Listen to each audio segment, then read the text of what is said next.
Here we are.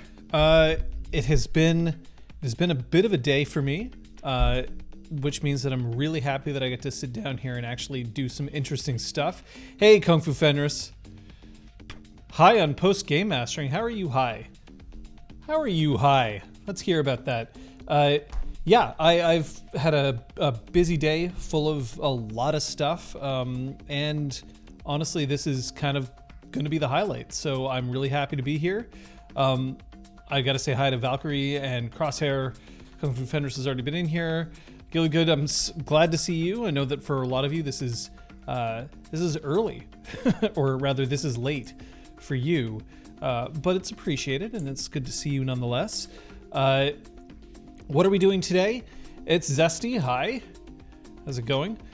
So what are we doing today? We're going to be talking about impressions that I get coming away from a first session. I'm not going to go into spoilers about what happened during ExalTwitch Academy, which is what just happened on Sunday. But at the same time, I can definitely say, talk about the observations that I made. So I'm going to try to steer away from the spoilery stuff, but at the same time, we'll go into my thought processes about what's happening. Hey, Pukajutsu, it's good to see you. Good to see all the ponies riding hard alongside Rock Pants, for whom it's also good to see. I'm happy to see you too, 36, and the hype train has begun. Thank you, Dio, for that tier 3 sub, which is so appreciated. But raids are always appreciated around here. We're here talking RPGs. That's all we're doing. We're gonna answer questions that may come up in chat.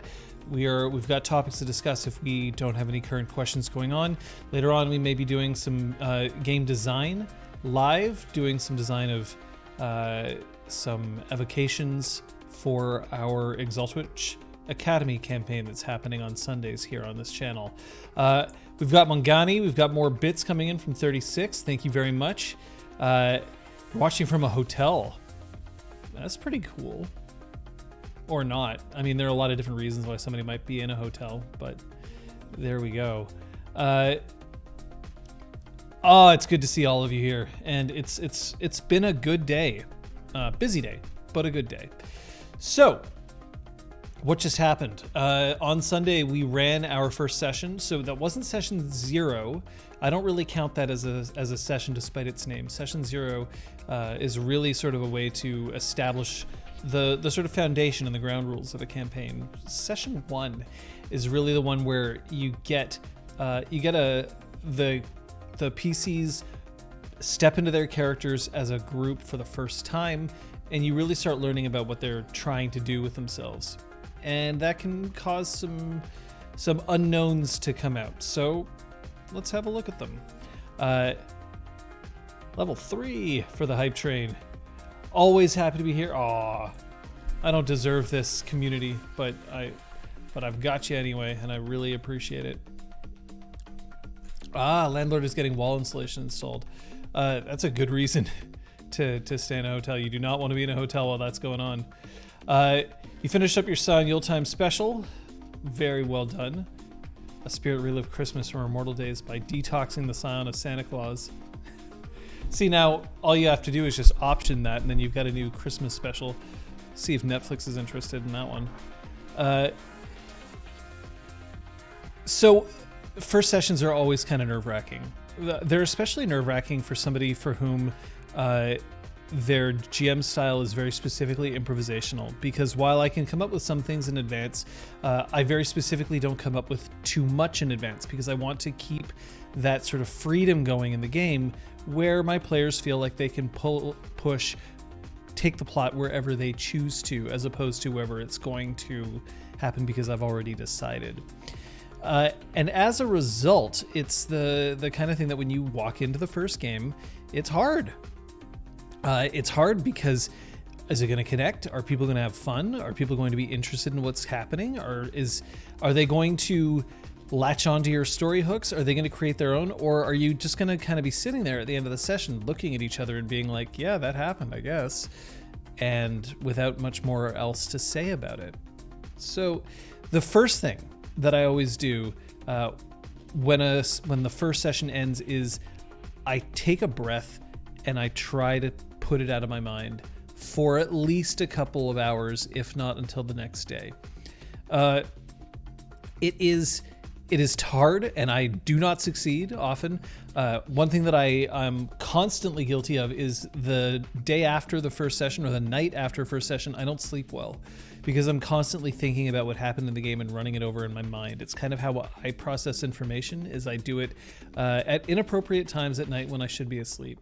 But I do ensure that I think about it, but it's important to take a break. It's important to relax.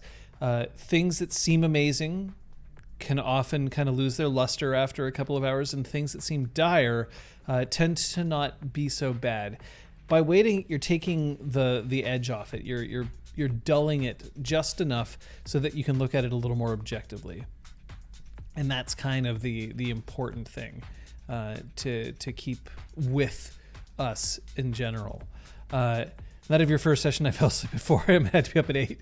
Well, that is also absolutely true. And it's good then that for people who are still interested in catching up with the game in a pseudo live setting, you'll be able to do that on Saturdays at 11 Eastern time, so that people can watch and chat about the game on Twitch, on this channel right here. Players and myself will try to be present for at least some of it, because we do want to give people the chance to do that when it's possible. Thank you so much for that hype train. I got a heart that's been pierced by an arrow. Even shiny things can tire the eyes. Fair enough. Foot. The key to taking a step back is to stay objective. I know it's incredibly difficult to stay objective. I have difficulty with it myself. I try to do my best. But after I've taken some time away, that's when I start looking into it. And the first thing that I want to identify is, were there any serious issues that came up? Sleeping after ExalTwitch games are never an issue because they usually end past 4 a.m. and some knacker just from morning rain. Fair. But I first have to check to see whether anything happened that I'm like, okay, there's been a serious problem here and it has to be addressed right away. Now, thankfully, this is relatively rare, and usually it's the sort of thing that I would catch in the middle of a session as opposed to only realizing it afterwards. But I do encourage players always to send me a message if there's anything that happened that they want to discuss after games, especially considering that we stream our games live. Being live kind of puts a different kind of pressure on you, and so it's usually a good idea to make sure that that everybody's checked in and feels good about what happened. My players did not have complaints over the past few days about what happened on Sunday. Excellent. So with that down, it's not time to pat myself on the back just yet. It's time to start thinking about what comes next. What can we do in order to build on what we've already discovered in that session and how that session occurred. So what did I notice? What did I pick up? I'm going to go into some specifics on what I picked up, but only from players here. Again, I'm not looking to spoil the campaign for people who want to watch and experience it for the first time themselves. But I have 3 players. I have one player who is present with me physically. That's Kate. I have 2 players who are coming in via a Zoom call, and that's Liz and Scott. Normally, all the players are in the same location. However, because of the pandemic and because of the lockdown that is currently present here in Montreal, we're not allowed to gather. So we are only remaining with the people who are in our particular bubbles, which means that I have less insight into what happened with Liz and Scott, because by the very nature of it being a conference call, you miss some things. It is absolutely true that you miss certain social cues, you miss certain nuances when you're being only picked up by a microphone and seen over camera. It's also one of the reasons why, if you're ever watching people role-playing on stream, you're also getting that layer of disconnect, which is part of the reason why we try to play together. Partially, it's a more fun experience for us, but also because then it removes that one extra layer of lag and the like from that sort of thing. Interim pets. Who doesn't like interim pets? Hard to see if someone is fiddling with their phone below the camera for sure. So there's a difficulty there. Sometimes people are fiddling with their phones because they are in fact doing game-related things. It's possible that they're looking up stuff on PDFs, or they're checking their character sheets, or they are adjusting their resources like their motes or their willpower, because that is actually taken care of online for ExalTwitch Academy, at least right at the start. We use a website called Lotcasting Atemi, which you'll be seeing later on when we're working on that evocation. So it is but like, you know, sometimes if you see a player who's sitting at the table and they're disconnected, they're constantly kind of trying, like, snapping back to attention, or they are asking what just happened. People get distracted. That's not necessarily a problem. When people are distracted through a majority of the session, that is a problem. At least it's a problem for me. I want to make sure that players are engaged throughout. I want them to be interested no matter what's happening, no matter who is playing at any one point in time. So I try to keep track of when people may or may not be present in the game. And one of the ways that you can actually check that is if somebody gets up and leaves camera. If they are away for a bit, maybe they're just using the bathroom, maybe they're going to grab something to drink or something to eat. But at the same time, if it happens a lot, then that can be a sign that somebody is using getting up as an excuse to take a break from the game, or also possibly to just stay awake. Nothing that you see as a red flag, as like, oh crap, somebody is not paying attention. On its own, isolated, not even that much of an issue. Even if it's one session, not that much of an issue. The problem is that if it's the first session and it's already happening, the first session is when you typically have players who are the most excited, because this is the moment where not only do they get to discover everyone else at the table, but they also get to discover themselves. They get to discover their own characters and play them for the first time and begin to learn and figure out what they're trying to accomplish with those characters. So if they're already distracted, if they're already feeling like things aren't going the way that they would prefer, that is a potential issue. So did I experience that? Not this time around. Players seem to be engaged throughout. Audience also seem to be engaged throughout, which is a minor and yet still important thing that I have to pay attention to as well. I have to run the game for the players first and foremost, but I do care about the audience and the audience's reaction. Last game, we also didn't take an organized break, unlike what happened in previous campaigns. Does that plan, or do you just not feel the need? So we actually, in terms of organized breaks, we kind of stopped doing those. We often kind of will just say, like, okay, so if you need to get up to do something, go ahead and do it. But we don't really take organized breaks. Full Party did, but that was because Full Party was a Beanduck production, and that was done at the behest of Beanduck. I didn't have full control of what was happening at Beanduck, and that's just fine. That was what we were doing. We had other people behind the camera and the like. But one of the requests that was made is that we have a mid-game break that lasted a certain set period of time. And so we went ahead and did that. We don't do that here. Part of the reason why we did that also for Full Party is that Beanduck is located in an office building, and that office building has certain things like if you wish to use their facilities, you have to actually unlock them with a key, that kind of thing. So we weren't quite as limited like that right around here. It's also a bit crazy to think that we watch a Titanic-length movie each Sunday, or have for the past 5 years. I mean, if you think about it that way. I actually checked, and the ExalTwitch Nexus first episode was only 2 hours long.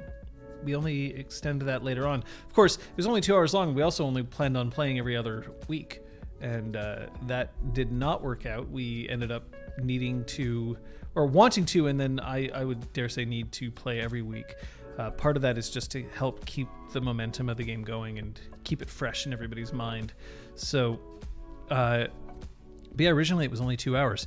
We do always have the option of cutting sessions short. And I do occasionally. If I notice that there's a moment that it's a really good, excuse me. If it's a really good moment to say like, okay, that's a perfect cliffhanger moment to stop, or sometimes it's even, that's not a perfect cliffhanger to stop. That is a, like a heartwarming button to place on an episode. And I don't think that we can get any more out of it, then end the episode early. It's totally fine. Going late is a little harder because sometimes you're then stepping on what other people have expected of things. I don't like to do that to an audience, saying like, okay, well, I'll watch until it's over, but then I really have to go to bed. And then you're like, psych, we're actually going for an extra hour. For some people that can be kind of annoying because they're planning their days around how long a session is going to be. And if you go too long, that can be an issue. I don't mind necessarily going over 10 minutes or 15 minutes because we do have an outro for the show where we discuss things and we go over experience and that sort of thing. So, horning in on that time is not such a big deal, but I don't like moving too far over. I'd rather keep the pacing under as well. Unless, of course, we've stated that it's a special event. If it's like a marathon, then we do that. Yeah, we also, here's the other thing. We have a lot of people who watch from Europe. And those who are in Europe are 5, 6, 7 hours ahead of us here in the Eastern Standard Time Zone. So if we are finishing at 9 p.m. Eastern Standard Time, that means that we're actually finishing at closer to like 2 a.m. For people who are at Greenwich Mean. And if you are past Greenwich Mean Time, then we're finishing even later. So important to be cognizant of those sorts of things. Sunday streams start at 1 a.m. for a Crosshair, so there you go. In Reach, we also cut an episode short due to a player being a bit not good. If a player is clearly just not engaged with the game and they're not engaged with the game for something that can be handled, then yeah, sometimes you just end it, and that's fine. It could be as simple as I'm distracted by outside things this time. Maybe it's been a rough day. Maybe it's you've just received news that you have to deal with, or perhaps it's just as simple as I'm not feeling very well. That's one way. The other way that you might want to end a session early is if you run into a situation where you've got a player who is upset at events that have either happened in-game or upset at the game from a metatextual context, in which case probably a good idea to check out there as well. So it happens. And ignoring it, kind of pushing through and saying like, we're just gonna get through to the end of the session, not necessarily a good idea. In fact, I would wager to say like really not a good idea in a lot of cases. And part of that is because the game is supposed to be fun. It's supposed to be something that everybody can enjoy, that everyone's going to get a chance to really step forward and create something together. And if somebody is clearly not having fun, then there's a problem. And if your other players are feeling that, the energy of the room is going to start to dip. So in general, soldiering through, not usually a good plan, unless of course you've got a game with a lot of players and one player isn't going to make that much of an issue. But the games that I run tend to be shorter. First of all, yeah, we play for 3 hours. Many games run for longer than that. But not only are our games shorter, but they are also a bit more intimate. They have only 3 players, 3 PCs. And so if one of them checks out, that's a whole third of players or a quarter of the people at the table. I can count myself in that as well. And while the storyteller doesn't really have the option of checking out without ending the session, at the same time, what I need and what I want is still important. Just because I'm not a player doesn't mean that I don't matter. And that goes for everybody else out there too. So, people can't always be 100% ready to play every Sunday. Absolutely sure. But then The other issue is that it is a Sunday, right? Like for a lot of people, their workday starts on a Monday. My workday starts on Mondays. I start work at 7 a.m. After sessions, so I don't have a lot of time to like sit down and decompress. By the time the session's over, the call's over, we've broken set, then I usually have about an hour or two before I really should be in bed. All right, let's pull some things up here. I see that we've got some things here. So the crosshair mentions, the crosshair mentions, hello, featured chat, please work for me. That's all I wanted.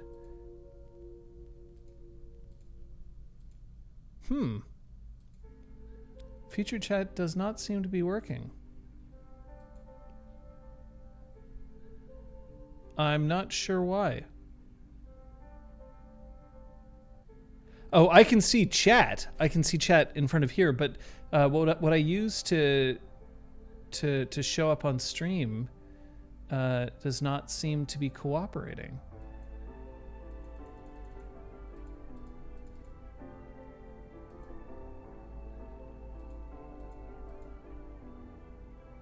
Yeah. Very strange. I'm just going to try logging out and logging in again, but if it doesn't work after that, then I'm just going to leave it for now. It is a really useful tool, but it is not a necessary one. It seems...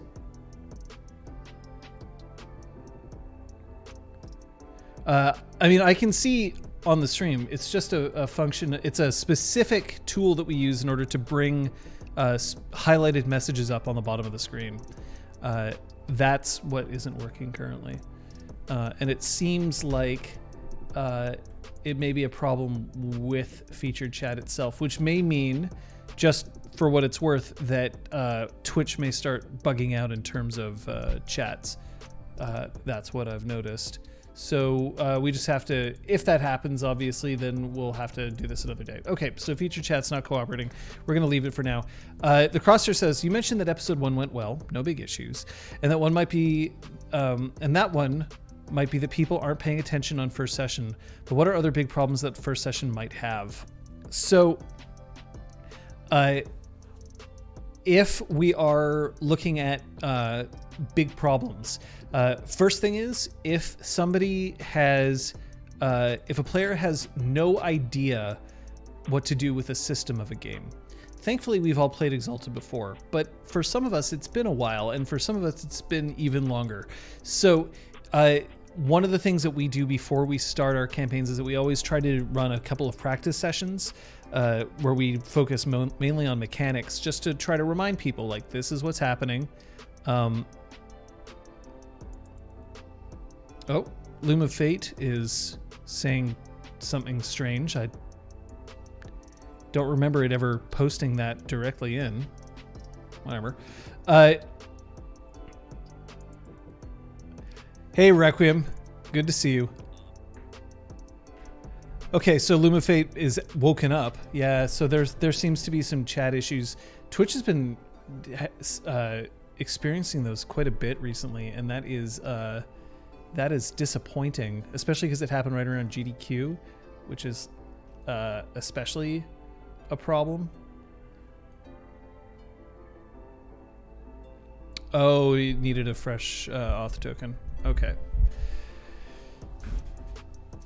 All right. So if I see that a player is really just not handling the system well on the first session, then that can mean that, okay, I have to go back and we'll go over the system again. Especially if we're live, if we're in front of an audience, it can be really nerve-wracking to deal with a system, especially one that you're not that familiar with, in front of an audience who may in fact know the system better than you do. And in a lot of cases, they do.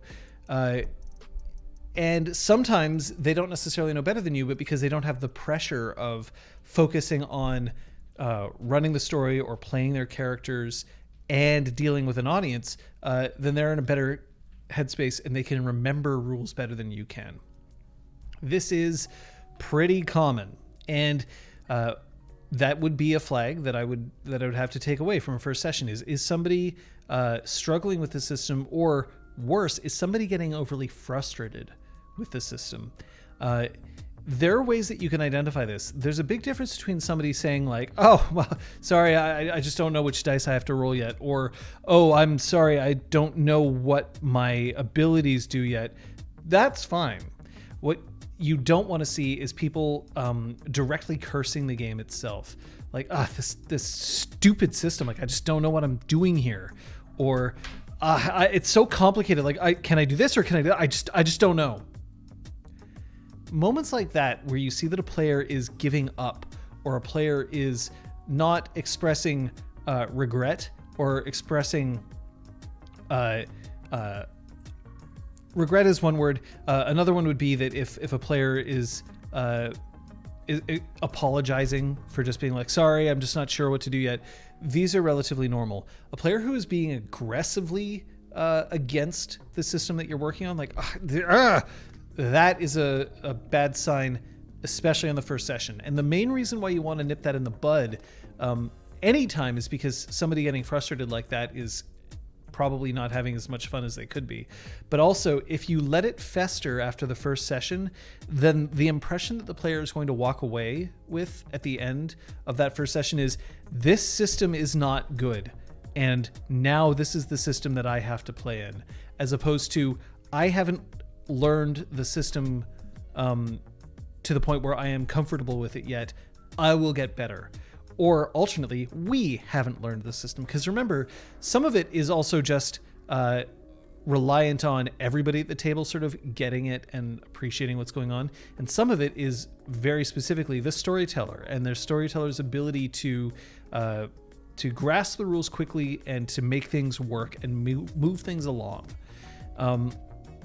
If screw the system, fair. You sometimes get that watcher or player that knows a certain aspect of the system better than you too. Yeah, absolutely. And I don't necessarily have a problem with that. It's like I said in during session 1 or episode 1, and it is something that I will probably have to say quite a bit, is I don't mind when somebody points out a rule that I have forgotten, or what is often likely a rule that I've chosen to ignore or change in the moment. I don't mind if somebody points it out. What I mind is if somebody gets angry because I didn't do it properly, or somebody who says that I've done something wrong. That's where I run into issues. That's where because there are many different reasons why I may choose not to follow the rules exactly. And in fact, basically every role-playing book under the sun has a rule in it that says, if the rules aren't working for you, don't use them. Or if the rules don't make sense in a situation, try something else. That's the only time that I'll do that. And if a player is somebody who knows the system better than I do and I'm running, which admittedly does not happen that often to me anyway, but if it does happen, then it is something that I have to not only appreciate that I have the extra help, that I have people who have my back, but also to acknowledge that player may evidence more frustration with me because I'm not keeping up with them as much as I could be. Hey, Lord Wesley. Pratchett miniatures making happening is a totally good reason to not do this. Okay, this might actually work, so let's see if it will. Yeah, it will for today. So Good asks, first question for me for today. You mentioned that your GM style is more improvisational, but there are clearly some things that you do plan, such as antagonists that drive them towards some sort of conflict or an event that brings them together. What are the things that you would recommend planning no matter what? It depends on you, and that's a cop-out answer, but I am going to elaborate. If you're not good at making characters on the fly, make some characters. If you're not good at adjudicating combat on the fly, have some cheat sheets in front of you that remind you how to do things. If you're terrible with names, get some names in advance. Now, I actually don't like coming up with names quickly. I do. But one of my frustrations often is that I'll have players who will ask like, oh, what was your name again? And I'm like, you're never going to see this NPC ever again. But that pulls them out of the moment. They want to have answers to that. So for the first session, sometimes what I will do is I will come up with names in advance so that at least I can say like, all right, here are some names. And you also avoid sometimes doing what I call bad patterns. One of the things that I've seen people do sometimes if they have to come up with random things is, well, let's just clear this so that we can see that. Thanks, Real Brick Wall, for the subscription. Real Brick Wall, strength of borders. I swear traffic from work is getting worse every week. I hear you, Real Brick Wall. I totally hear you. Having a list of random names is important. Kate mentions we never ask people's names when it's important, then ask for the random shopkeep's name and life story. I mean, but that's players, right? Players will always focus on things that you didn't anticipate. So for a first session, I usually hold on to names. I prepare names. Not all names, but I do have some. For a first session in a setting where I have a base, a home base. So Changeling had a home base, which was the Spark. It was the freehold that the players spent most of their time in. For ExalTwitch Academy, we do have a home base, and it's the House of Bells. It's where the campaign is starting, where each of the students are spending their time. The cadets will get to know certain people, and so therefore it's probably important that you have some characters already established. So I established a few things. Because I'm also seeding a mystery, I will have prepared in my head the basics of a mystery. And the basics of a mystery don't necessarily imply its solution, but it is sort of giving an idea of like, okay, here are some seeds, here are some hooks that they can catch on to. So it might be individuals who are acting in a mysterious fashion. It could be events that have occurred. And I don't have to prepare a ton of these things, but I do have to make sure that I have some idea going in, or I have to rely on last minute panic. And last minute panic sometimes works, but it's not something that you really want to rely on a first session. So it is a thing that you can try. I see. So the issue is I can't add things to featured chat, but other people can. It would seem. How frustrating is that? Yeah, I can't add things on deck. Someone was able to at one point, but I couldn't. Oh, Kate can. It's because our Twitch auth token, is that it? Is it as simple as that? It might be. Yeah, it might be. I don't need anything thrown on deck. I was just trying to make sure that I could get it to work. It's really frustrating that it's not working, and I'll have to figure out why, but oh, you're under your own account. Okay. Well, that's the way it is. So Record Lost says, one of my favorite things to do is when I have a baddie I don't want ID yet, I will pull their name from the random list just to keep them guessing. That's one way to do it. Generally, players want to be able to refer to somebody. They want to be able to, specifically pull into something and say, okay, I understand. This is what I have to do. This is the person who I'm facing. And it is a thing. It's broken for you too. Okay, so featured.chat is just goopy. That's possible.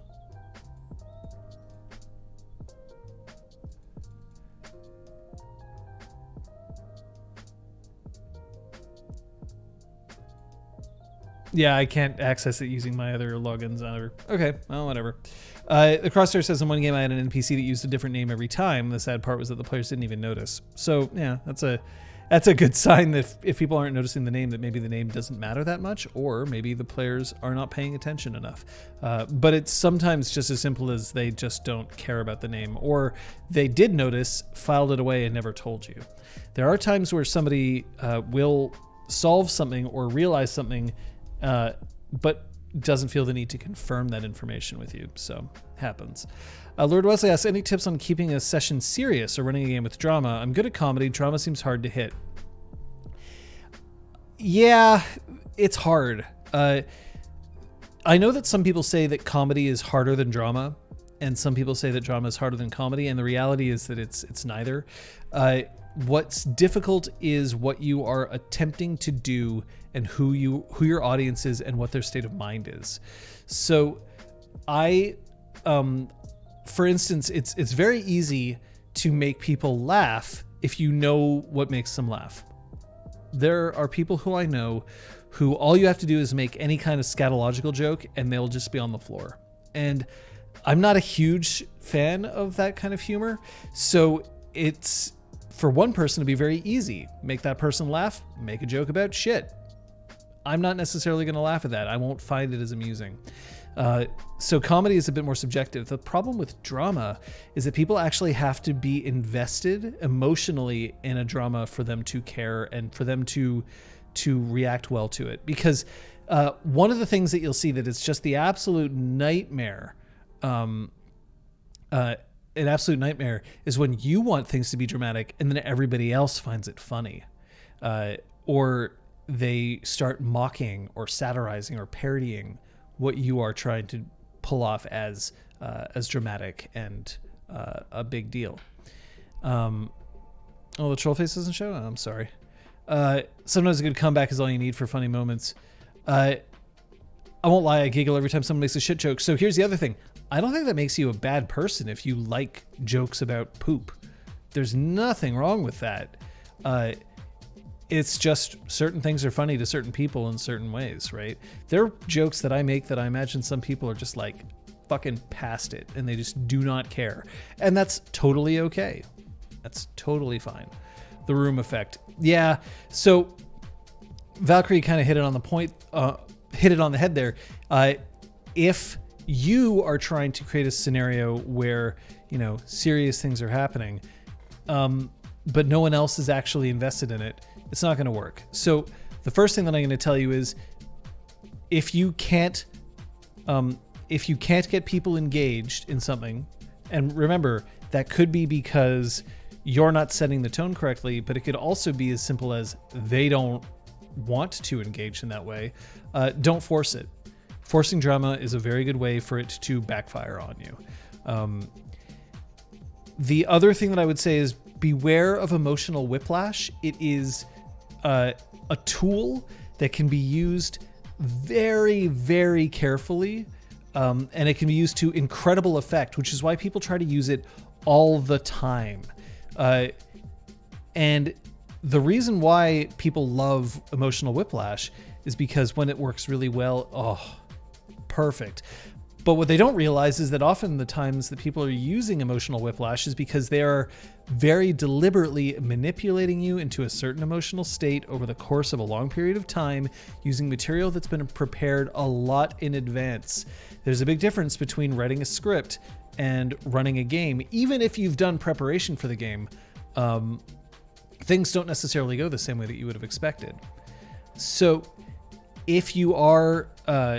if you're running a game with slapstick humor and everybody's kind of like joking with each other and elbowing them in the ribs and stuff like that, and then at one point you pull out the wham, except then this character who's beloved dies and there's nothing you can do about it, and the character's there gasping with an open wound and reaching up and begging for you to listen to their last words,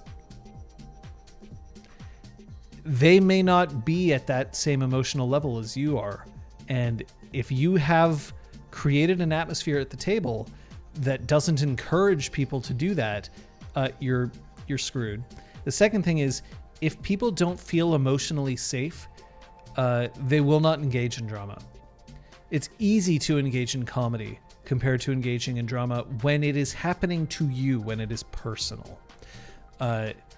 If for instance, every time somebody tries to do some serious role-playing and one of the players mocks them, then drama's never going to happen at that table because no one's going to want to be mocked by that player.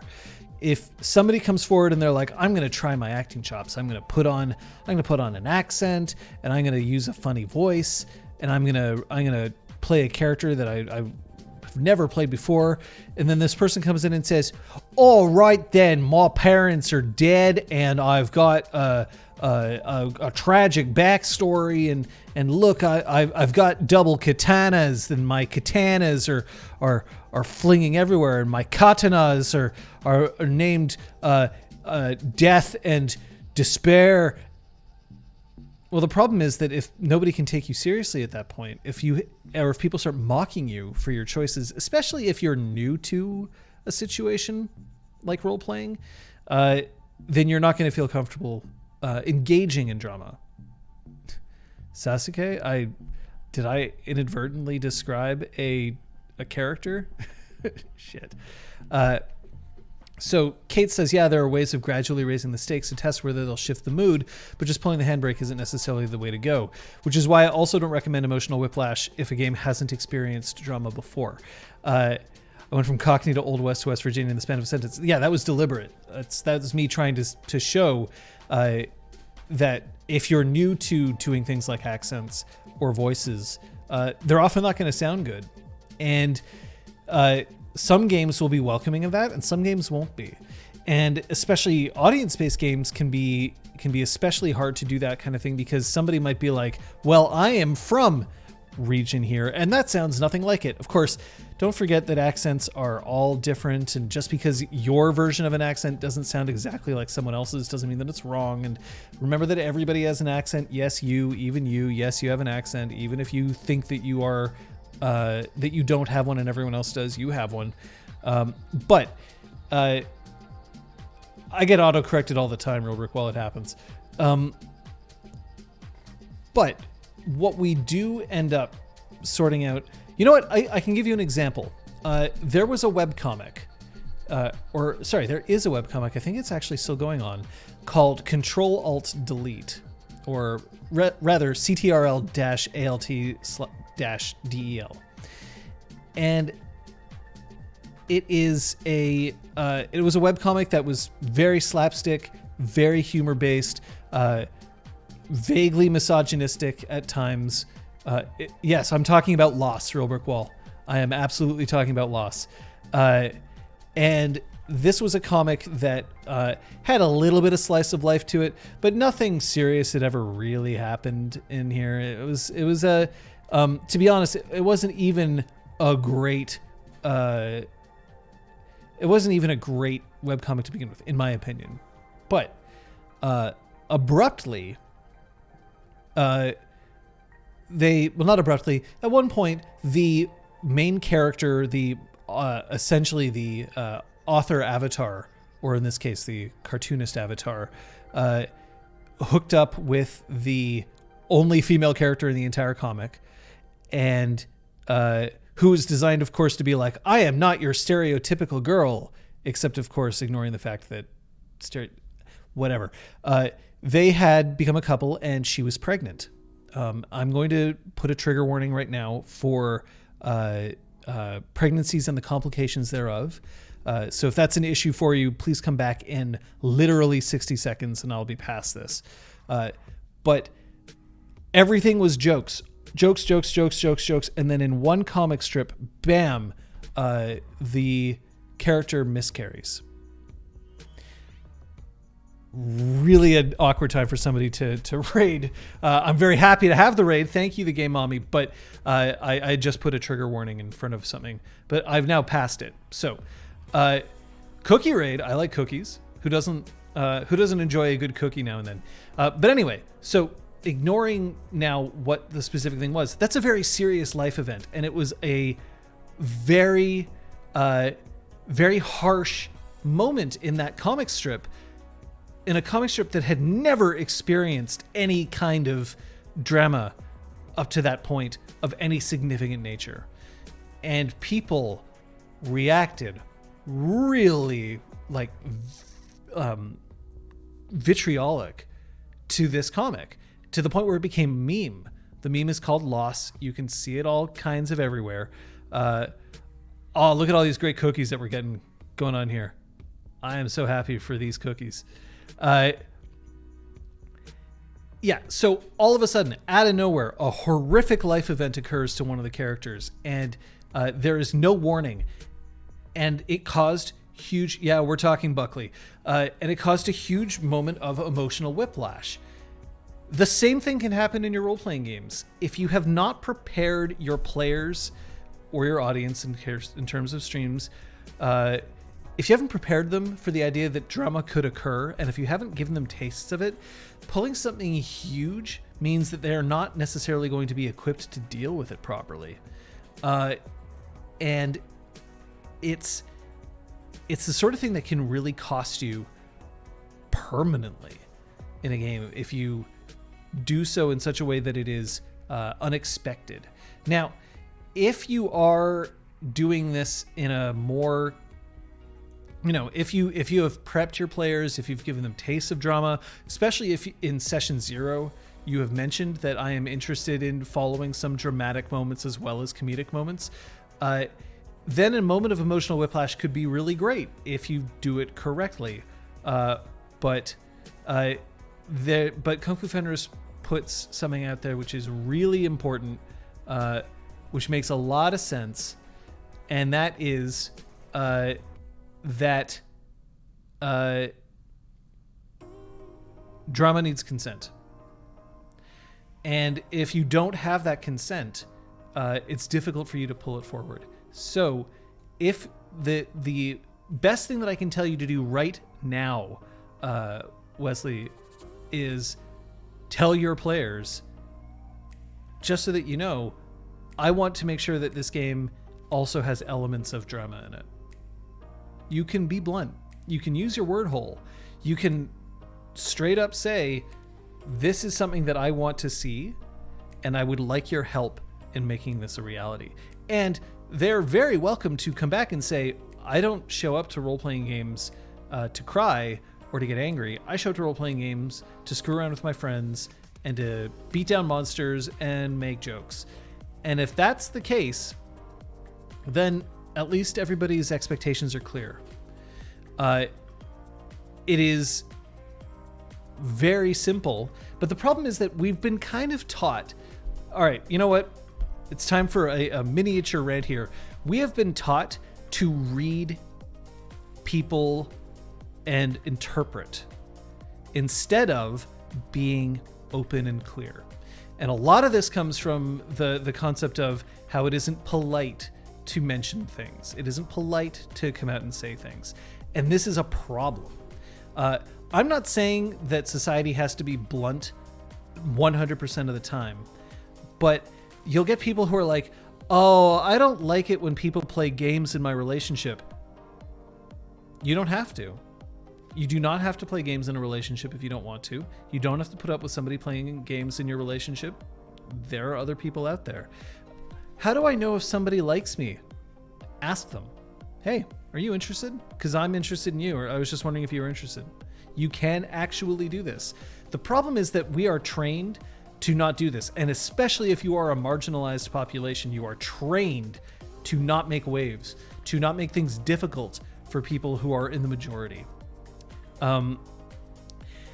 It is, honest communication is something that is incredibly important if it's possible. But it is an issue that I have noticed that someone will say, oh, well, I didn't really want to see this in my game. And the person, though, never told anybody that they didn't want to see it. And it can be an issue. It is a... If you do not communicate, you cannot necessarily expect other people to know and understand what you are coming from. That's not to say that we can't be considerate and empathetic and try. But this pulls us all into what we've dealt with, and one of the main issues that we have with role-playing games is, the media we consume doesn't do that, because then there'd be no story. That's right, because in being blunt and open and honest communication, hey, Aragorn,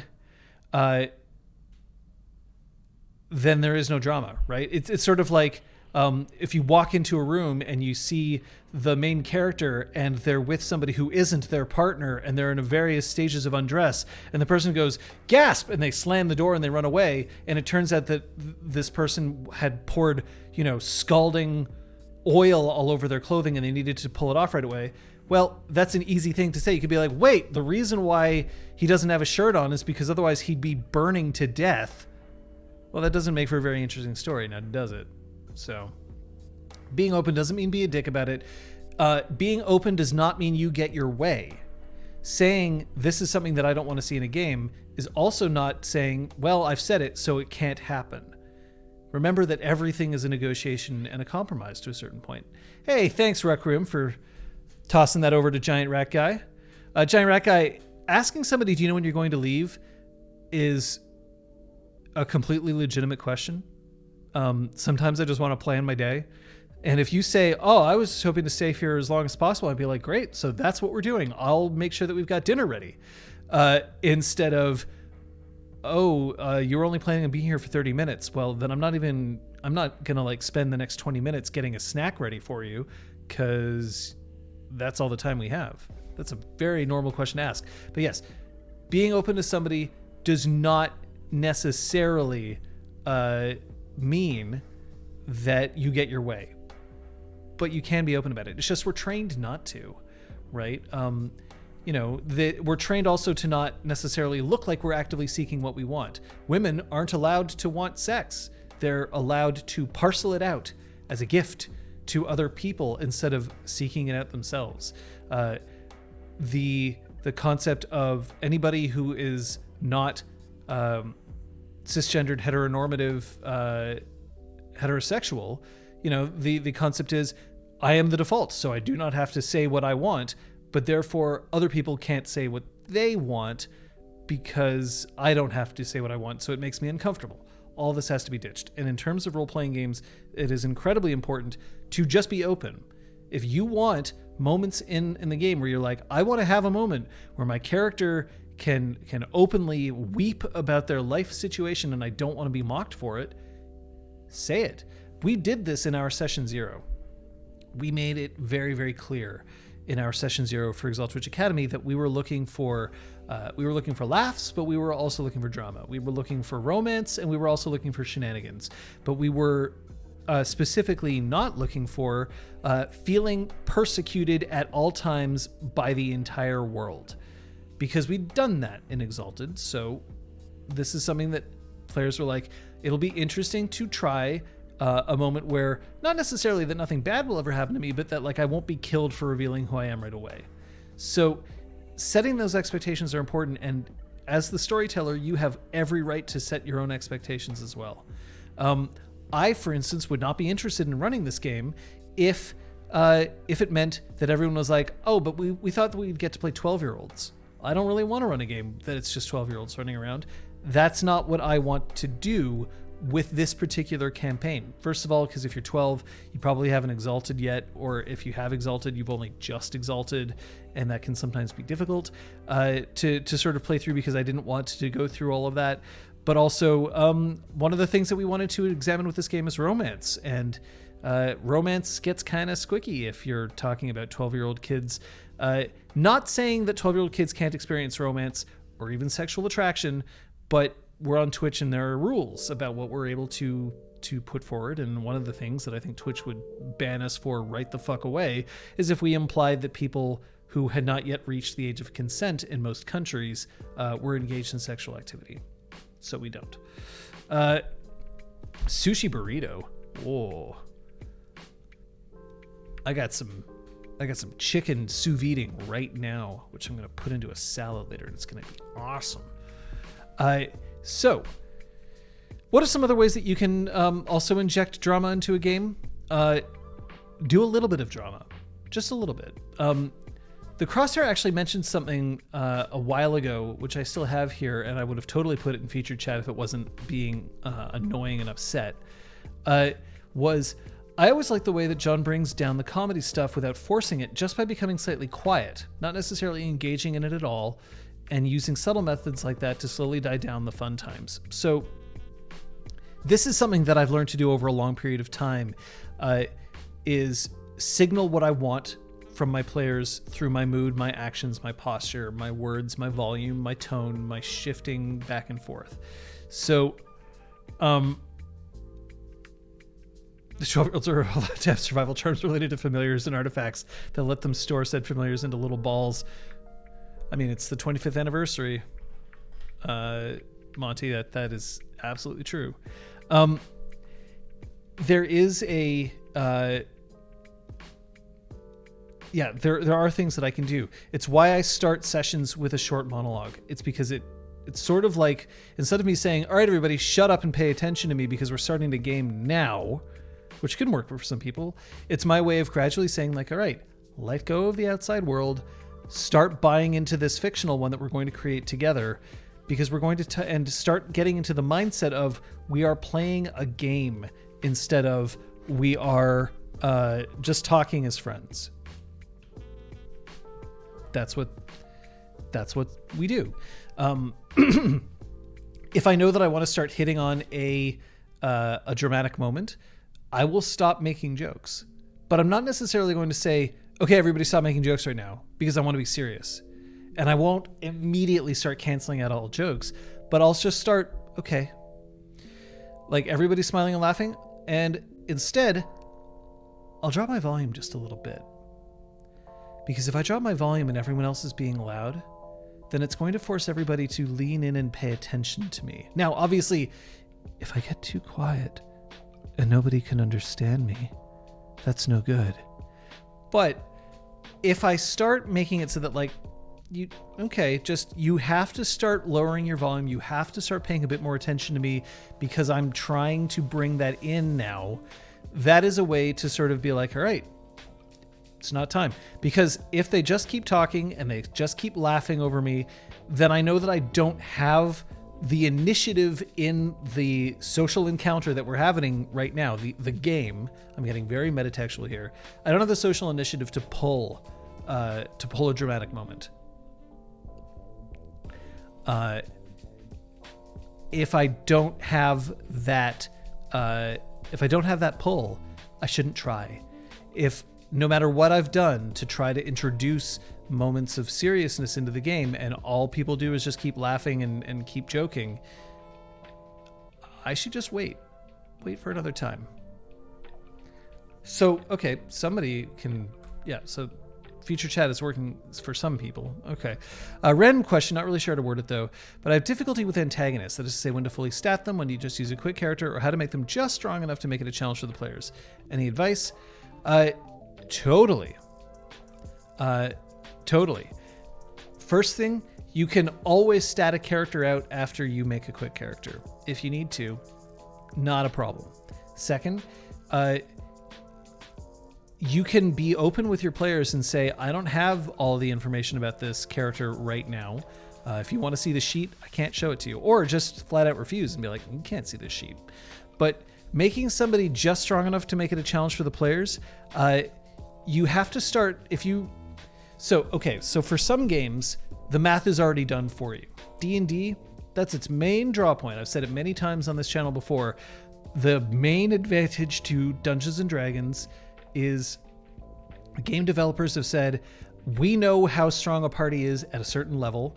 We know what challenge is appropriate for a party at a certain level. We know how many resources on average a party will deplete in fighting this threat.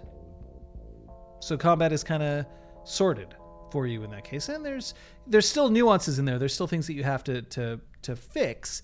But that's okay. You know, it's not like a video game where it's literally all done for you. But being able to adjust on the fly is kind of important because in systems like a storyteller system where you don't have that math conveniently out for you, is sometimes you just have to be willing to make changes as you go in order to alter the difficulty. If your character is way too strong when you come in and you don't want them to just grind everybody into a paste right away, then you have to give them reasons to not do that. you have to be flexible here, not necessarily with their stats, but with their motives and their intentions. So if I have a character who I've brought in and I'm like, this is the big bad, I need them to have 7 in every stat, and I need them to be so powerful that right now the players have no chance to defeat them because they've got like magical weapons and artifact armor and they don't know the answer to the puzzle, blah, blah, blah, blah, blah. Then you have to be more flexible with this big bad coming forward and being like, ha ha ha, I'll destroy all of you, but I'm leaving. You got to be able to let them to like maybe hit somebody once and then be like, oh, but this guy's evil. He would totally kill somebody if he had them on the ropes. Maybe you just can't do that. And if you're not willing to have them compromise based on their personality, then you have to have them compromise based on circumstance. So if they've hit somebody, that person is bleeding, maybe that's the moment where the entire King's militia shows up. Maybe an air raid siren goes off. Maybe they get a phone call from somebody who is their boss and they don't dare not answer the phone. There has to be reasons for somebody to do something, but you can always add a reason. In much the same way that there's no way for a player to be completely OP, because anything a player can do, you can also do as a storyteller, but more. Anything that can affect an NPC in the game, you can always do it because you're the one who controls them. So if you haven't statted them out properly to that point, then you can give them other reasons as to why they would pull punches, or if they're getting owned way too quickly. One way to do it is this person isn't actually the big bad, right? You're like, oh, I misjudged. Okay, I'll have to create another character for it. 2, the person is concealing their strength for a certain reason. Or 3, you straight up admit to your players, I fucked up. I didn't stat this out properly. I'm just going to have to make some changes because this is way too easy. When you're new, it's okay to admit that you made a mistake. And when you're a veteran, it's okay to admit when you've made a mistake. It's just that veterans tend to make fewer mistakes because they've been at it for longer and they know how to adjust a little faster, and they know how to estimate a little better just because they have more experience. But it's totally fine to just be like, ugh, I didn't realize I was going to one-shot everybody with this thing. I didn't realize how powerful it was. Okay, we're just going to roll that back. It's totally fine. Ooh, didn't understand that you were just going to totally like nuke everybody. Hey, Dr. AV Penis. I walked into that one. Mortal Society and Exalted, is it as confusing as I am making? I don't know specifically what you mean for that.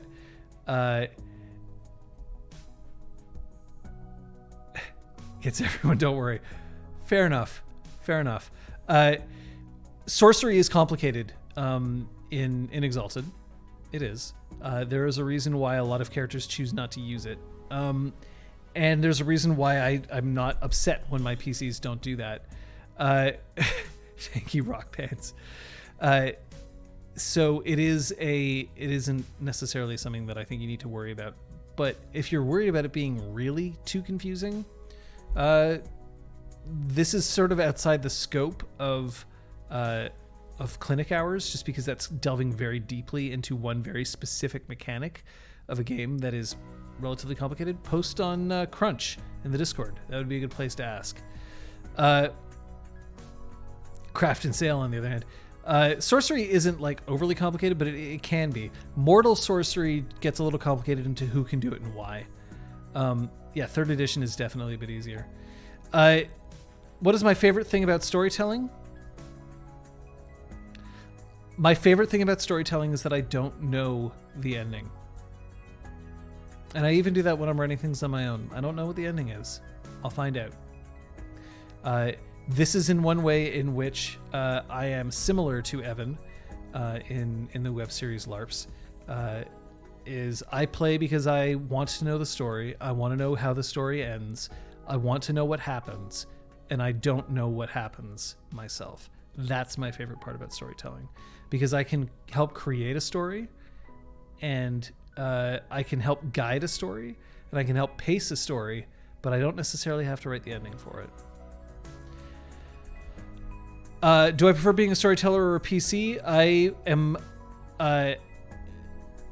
It's not necessarily in terms of preference, but I will say that I probably, in my life, I would probably prefer to be a storyteller. If I had to pick one or the other forever, I would probably pick storyteller. I've kind of spoiled myself because the other thing is I like being the one who gets to set pace and tone and story first. Not only, it is a combination of everybody at the table. It is a coordinated effort, and the storyteller does not reign supreme, but I admit that I do appreciate having that control.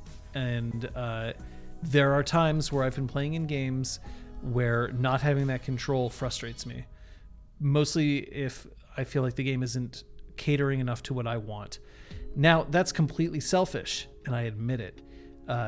But I know the kind of stories I like to do, and as a storyteller, I can make those stories happen a bit easier. As a player, I often can get more excited. The payoff can often be greater, but it's harder for me to get to.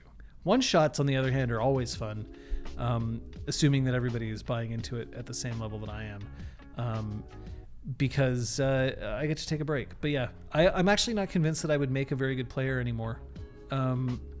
Maybe, but I also sort of feel like even as a player, sometimes I have a storyteller's instinct to be like, I'll do the thing that will help the storyteller out or help the story along, as opposed to I'll do the thing that I would find fun. So, would I rather fight 100 duck-sized horses or one horse-sized duck? I would rather fight 100 duck-sized horses because I feel like that's I wouldn't want to have to fight a horse. It also kind of depends. If I have a weapon, like if I'm given like a spear or a gun, then I guess I would want to fight the horse-sized duck. But if I just had my hands and fists, I don't know if I could do that much damage to a horse, but I could definitely do damage to a duck. So I'd rather fight the horse-sized ducks if I have no weapons. Let's see. What else is there?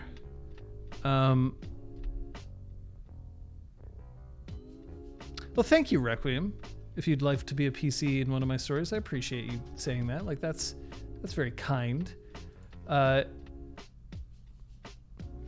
Crosshair has a question. Here's a weird one, not quite on topic, but an idea from yesterday's Mario stream: playing twins as one character in an Exalted game. Hammer Bros. Twins use hammers, but not sure it would work or how it would work without being OP. Shared pools, other stuff, essentially.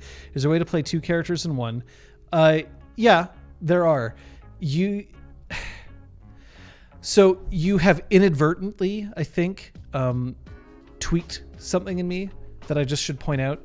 I am a twin, and I do not like the way that twins are often portrayed in media and stories. I should point out, I am not an identical twin. I am a fraternal twin, and yet we still get 90% of the stuff that identical twins do.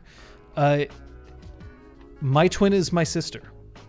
And the main thing that's special about us is that we're the same age, so we have the same sort of growing experience together in terms of like where we're at, because we know the same people because we're in the same grade at school, and there's a bit more.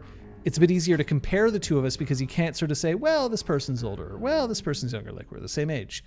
But the idea that twins have sort of special powers or special abilities, kind of, I don't really like those stories because they don't apply to me. I would say I'm more like my older sister than I am like my twin. And honestly, I'm kind of different from both of them. I never liked being referred to as the twins by my family. It was shorthand, right? It's essentially a quick way to say, oh, we're talking about me and my sister. They'd say, oh yeah, the twins. And I always used to feel like that it was kind of diminutive. Like, yeah, they're a group. They don't deserve individuality. They don't deserve their own names. So they get to be the twins. Which, again, nobody was intending that, but I hated it nonetheless. It doesn't really bother me as much anymore because also nobody calls us that anymore. Why? Because we're adults now, and people don't tend to treat adults in the same way. So it's, playing Hammer Brothers or Ice Climbers as one character. I think that it can be done. I think that it would be an interesting challenge. I think that it it triggers a flag in my head if a player is deciding to do this. It triggers a flag in my head because it screams, I am special and pay attention to me. And while I want all player characters to be special and I want to pay attention to all player characters, there is a danger when one person is like, but I want to be so different and special compared to everybody else that everybody's just naturally going to have to pay attention to me. I'd also say that if you're playing two people, then you are also splitting your attention between two people. In much the same way that if you also choose to play a very difficult character concept, for any difficult character concept, you are splitting your attention between the game and the story and the other players and your own business and your own characters, your own shit. And if you are too focused on yourself, you're not focused on the others, you're not being very generous. So I'm not saying that it's something that I would refuse right away. I would say that I'd be like, I really want to know why you're doing this and why you think it will make the game better as a whole. Not why it will be more fun for you. Why will it be more fun for everyone else at the table? And I think that if we ask that more of players, why is something going to be fun for everyone else? In fact, that's something that I should probably just start asking straight up. So why is this character more fun for everyone else? Because that is kind of the key. It's the same thing that if I have somebody come into me, I've told this story before. Somebody comes in and says, I want to play a character in this LARP. I want to be blind. And I said, okay, that's fine. You can be. Person walks around and just starts telling everybody, hi, I'm blind, and with their eyes closed. And everyone was like, oh, okay, that's fine. Don't you want to know how I go about my day? No, not really. And then they keep playing. And then he just stood there because he realized he had nothing else to do except for this one thing that he had banked his entire character on. And he was upset, and he came to me and he was like, nobody cares that I'm blind. And I'm like, I can't make them care, and nor should they care necessarily. Why did you choose to have this differently abled character in the first place? Why was it fun for you? And he was like, because it would make people pay attention to me. I lied. He didn't actually say this. That's what he should have said, because that's what his goal was. He just basically wanted to be like, yeah, this is different, and I want other people to appreciate how I'm struggling and making it through the world, and how do I compensate for things. And I'm like, no one actually cares about that sort of thing, because you haven't given them a reason to care about you, because they don't like you, because you have no personality, because your personality is going around telling people that you have a disability. So in the same vein, if you're like, oh, but I'm actually two characters in one. Okay. So why are you doing this? Is it so that you can play two different personalities at the same time at the table? Okay. That could be a thing.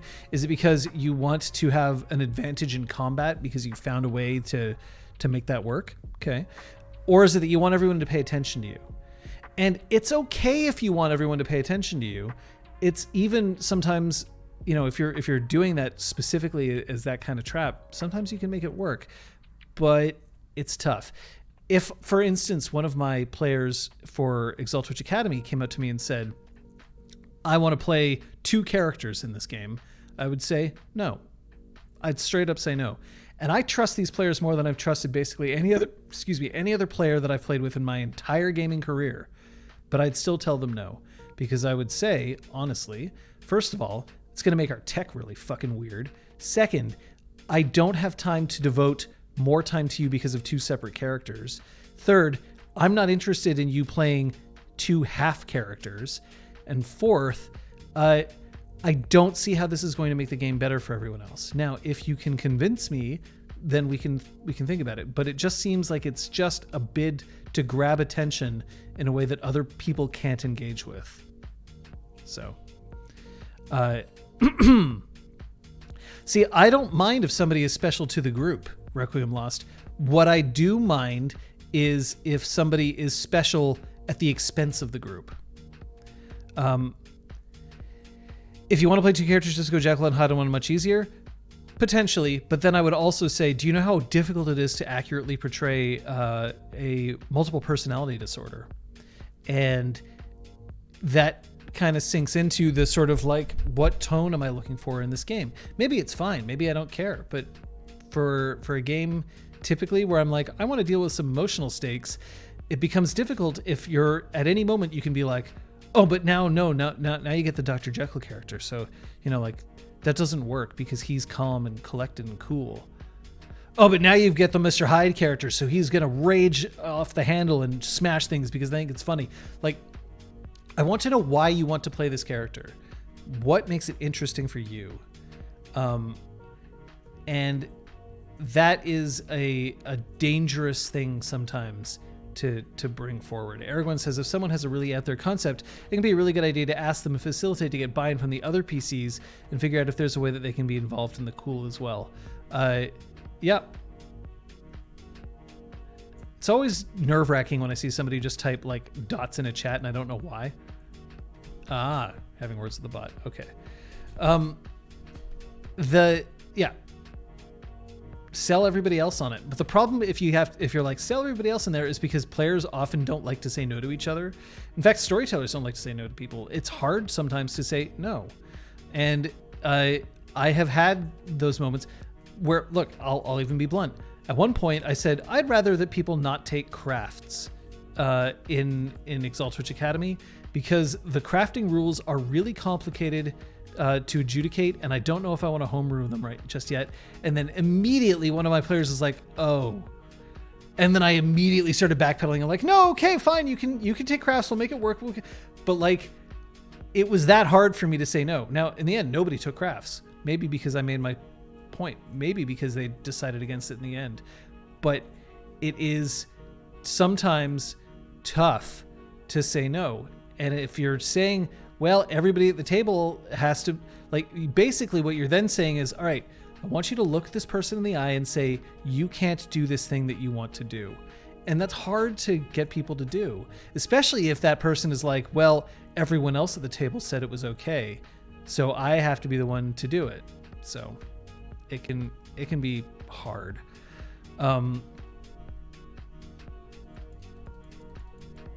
Okay, so yeah, apparently I just have to click like 900 times. Did I play a character who had an instilled personality over the top of her actual personality, and high stress caused the instilled personality to disappear? Yes. Did I ask the other player if that sounds fun, and we decided the party mage should cast a spell on me that instilled that personality? And was it instilled because I was the fighter's sister? Yes. And were they worried about my normal personality because I was intent on destroying the paladin? Yes. But you got the player buy-in. But instead of saying, can I do this, I imagine what you did was you asked them if it sounded fun, and you had them get buy-in on it. You had them make their own contributions to what was happening, and you found a way to tie it in to other players. If it's only tied into yourself, it's hard. It's tough. It really is. Kate explains part of the reason why I was willing to let her play a crafter in Changeling, because I knew that she wouldn't abuse it. Crafting is one of the most easily abused things in games, and players don't know that and they don't recognize it. But then they start getting frustrated when you're like, no, you cannot build Excalibur all the time. So it is a thing. When you're making characters, if you're making something that is completely off the wall, that shouldn't be a no, but the burden is on you to make it fun for everybody. It is not on everybody else to make it work for themselves. That's just how it's got to be.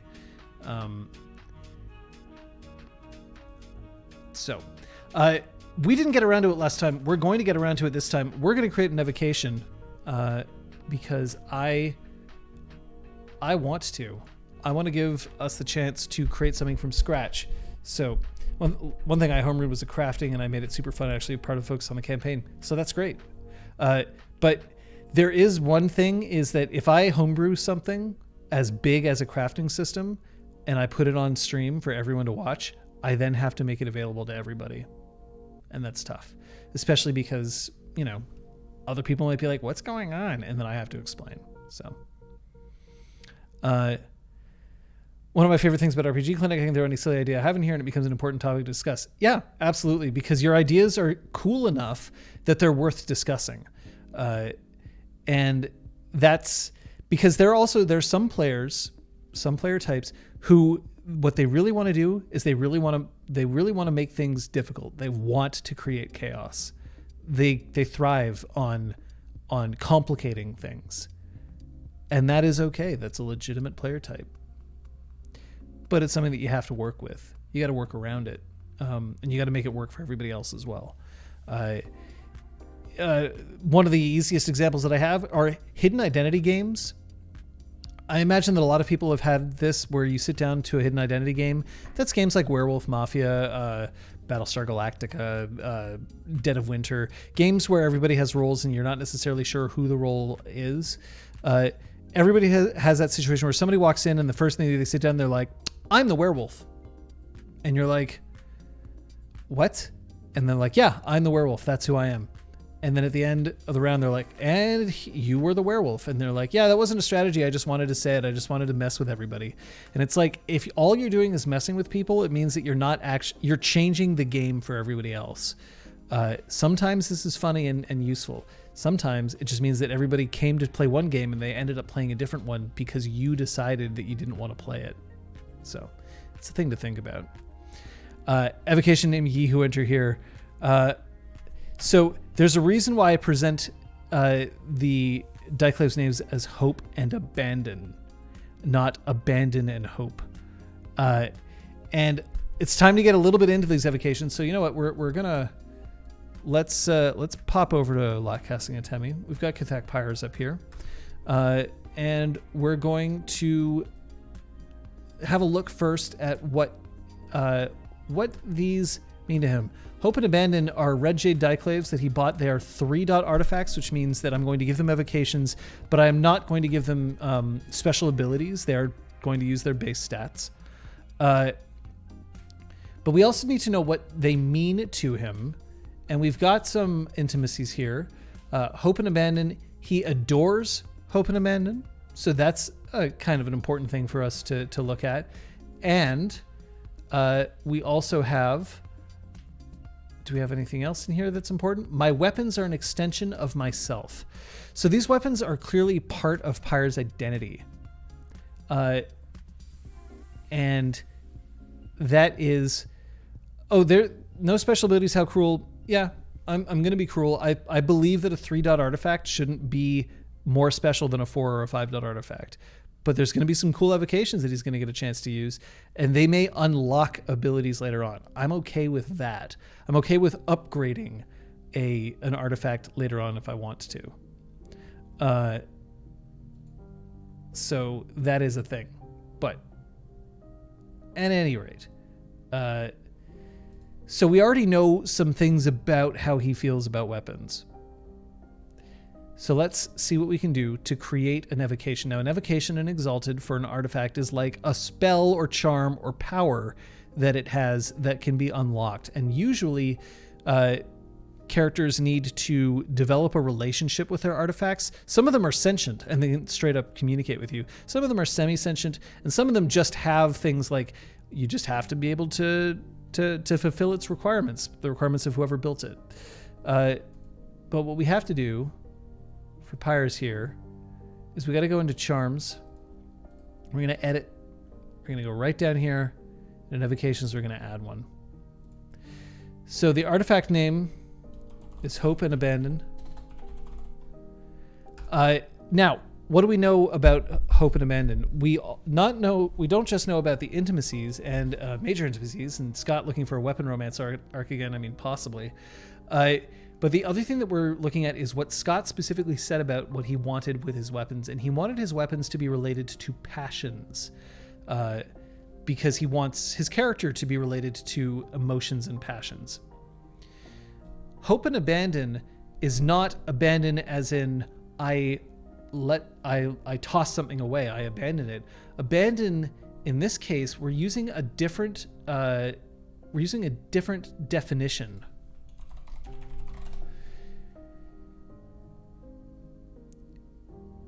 To yield oneself without restraint or moderation, to give oneself over to natural impulses, usually without self-control.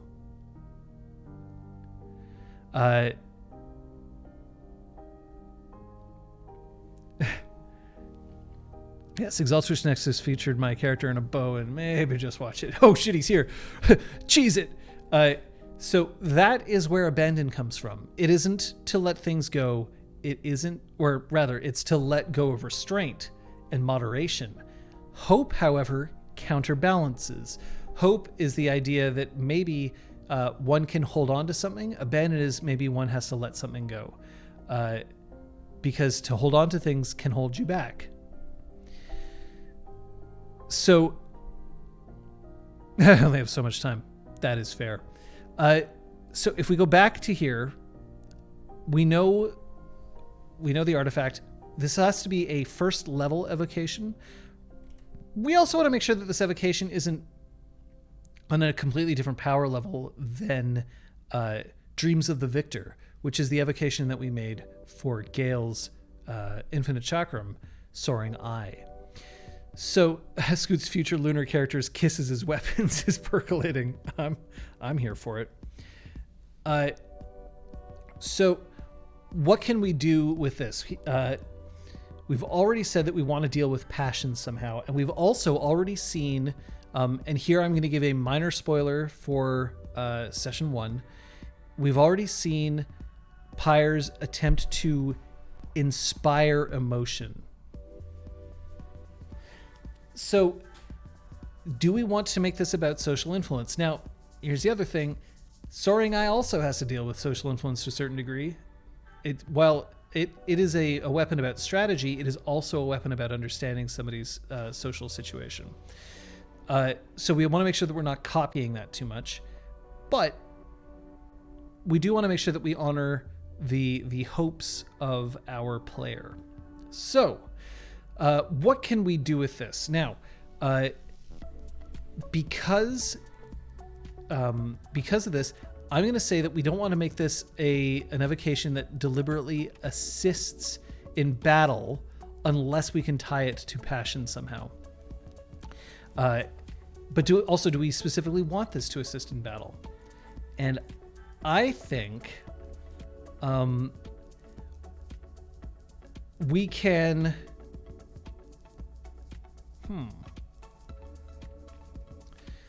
So, do we want to make it so that Pyres can remove somebody's passion? Because I don't think so. I don't think that that's the correct move, because we're not trying to take away. If we're trying to add, we're trying to inflict, we're trying to reinforce, we're trying to build.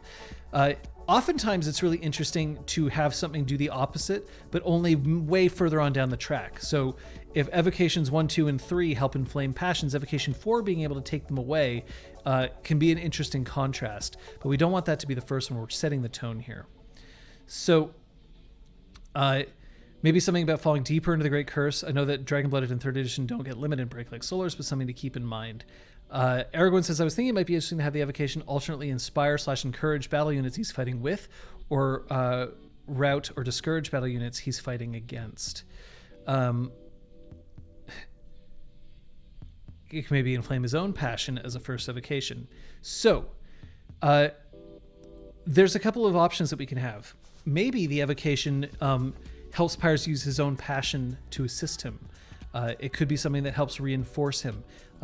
He can ignore social influence as long as he immediately uses the weapon to attack.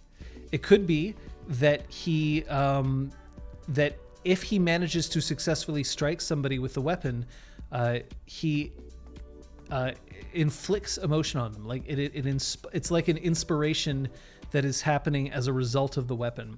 Or maybe we can go even further than that, and we can say that the weapon, if somebody is struck with that weapon, it pulls aggro. They can no longer focus on anybody but Pyres. But I have a feeling like that would end up being too powerful. Being able to strike somebody, because then he could literally strike somebody and then run away, and then that person has to waste all of their attacks. God damn it, John. What? Battle does not equal combat. Gale's evocation is focused on mass combat and strategy, which doesn't feel like the things we got from Pyres so far. True. Are we going to have some separate evocations for each blade since they are disparate aspects, or are they all going to be applicable to both? Very good question, Saren, and I would say that the blades have to be wielded together in order for the evocations to work, but I do think that it would be interesting for us to have evocations for one weapon and then evocations for another, and maybe Pyres has only had the chance to unlock evocations for one at this point. What if the weapon keyed off emotions that were already in place rather than creating them? Also an interesting question. I wonder whether the weapon is more effective if somebody else has impassioned pyres. Maybe it allows him to get a bonus if he has if somebody has used an inspire action on him successfully, and his next attack would follow along the lines of that inspiration. Maybe we could do something along those lines. Great minds think alike. I see. Gimli, you have to toss me evocation. Toss me. So, which one do we want to focus on first? Do we want to focus on hope, or do we want to focus on abandon? And I think at the start, let's focus on hope. I think abandon is probably going to be a bit more advanced, because I want abandon to be powerful if Pyres is willing to let loose his restraint. So I think we can do it. We're going to start statting something out. I'm not even sure we're going to keep it, but let's see. This is going to be a reflexive.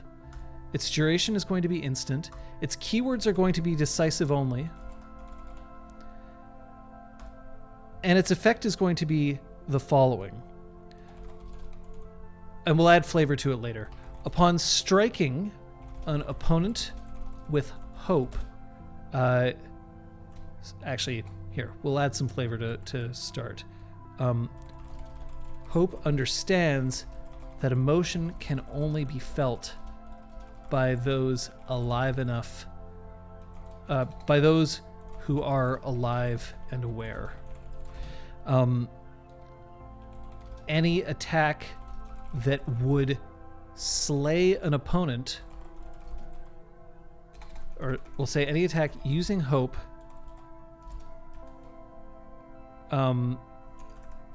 here, by activating this evocation, an attack using hope that would slay an opponent instead incapacitates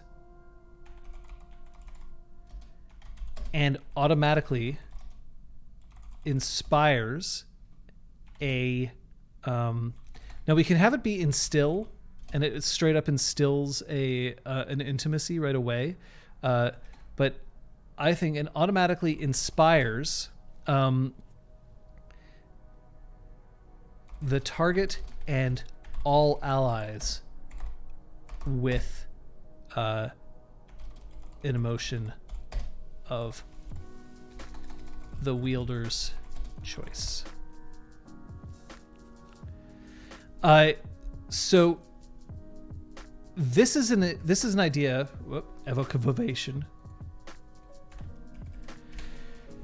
So we're definitely not there yet, but the idea of this at the moment is that he can use hope, that instead of delivering a killing blow on somebody, instead he can immediately try to inspire something in everybody else. Did I put activating?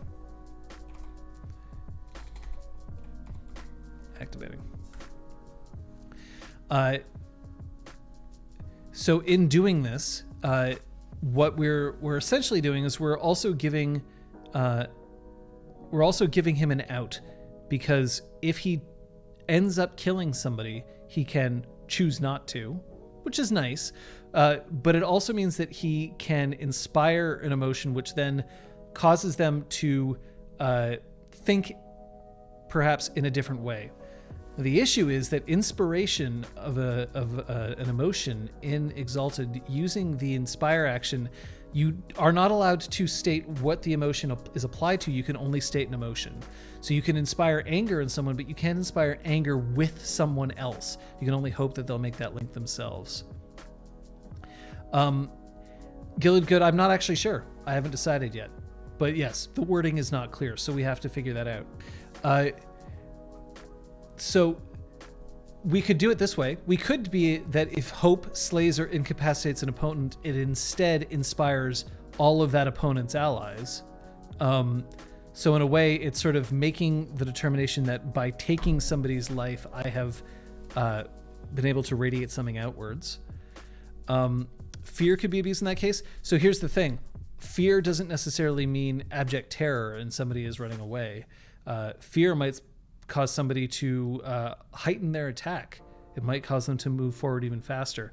The other thing is, this is a first level evocation. Somebody could probably spend willpower to resist. So it is regardless of resolve, but I would then say that somebody has the ability to spend willpower in order to resist feeling it. Is there a range limit? Can they resist with willpower? So I would say that somebody would have to be within medium range or short range, because they'd also have to be able to witness it. I would want to say that they could resist with willpower. It's still effective being able to strike somebody down and then having everybody else need to spend willpower in order to not feel the way that he wants them to feel is also powerful. It means that this can't be too costly an evocation to activate. But then we also have to think about, in this game, are there going to be a lot of circumstances under which Pyres has the ability to knock somebody out of a fight and for there to be other fighters there as well? It does say allies. So we could put it as their allies. But I think instead, I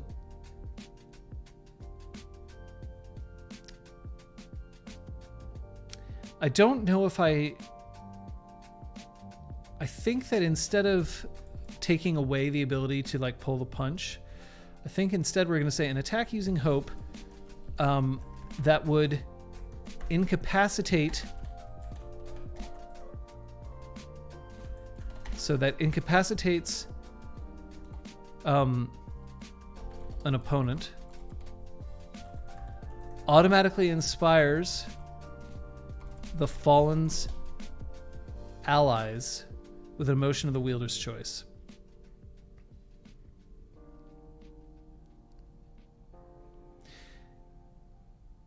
Could Pyres use this to knock himself out and inspire his allies with something like bravery or such? You know what? I honestly think that if he wanted to use that as an edge case, he could. He could absolutely do that if he wanted to.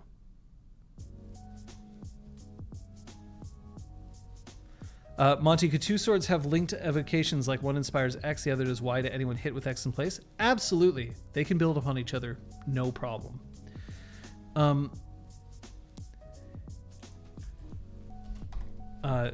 Those affected may spend willpower to resist as usual. So this does mean that you then get a major intimacy that other people can exploit, which is useful. Perhaps the damage dice is compared against the resolve, so it turns to a social attack of sorts, and so willpower to negotiate is implied. May not be necessary, though.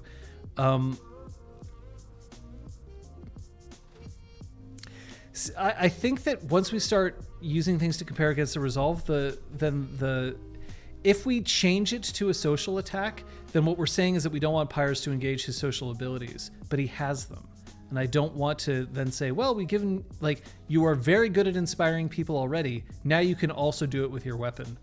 Doesn't make as much sense to me as saying, by using your weapon in this way, you can really change the tide of battle.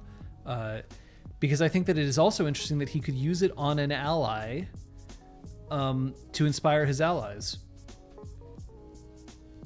But they would have to see what he was doing.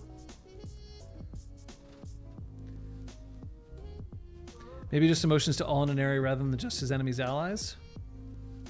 Interesting, because then also you could, if you try to inspire. See, well, the thing is that if he did that, then if you say wanted to inspire courage, then he would be inspiring courage in both his allies and his enemies. Pyres already having social abilities is why I think he'd like weapons that get more powerful when he uses those social abilities. A fair point, Roll Brick Wall.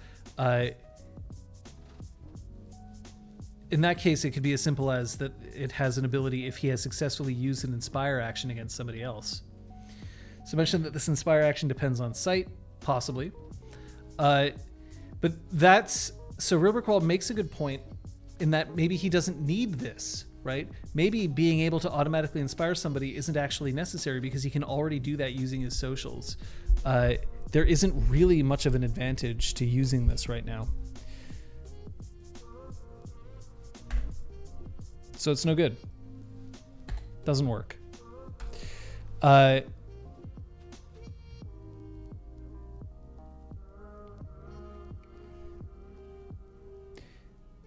We could have it be that the weapon can enhance his already considerable social ability, such as if Hope has drawn blood, he can commit motes, and then for the remainder of the scene, he gains bonuses to his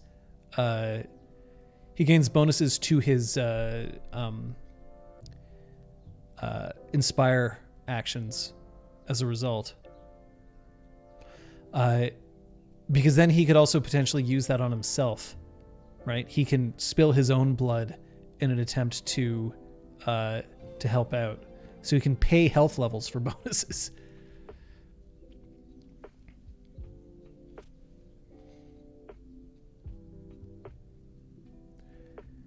All right, how about this? When Hope deals damage to a target, the wielder can commit, let's say, 5 motes. For as long as those motes are committed, the wielder gains a number of bonus dice to any inspire action as long as... Here, the wielder can draw or can brandish Hope to gain a number of bonus dice to any inspire action equal to the number of health levels taken at the time of commit. No, I think it's got to be health damage. I don't think initiative damage is enough. I also specifically...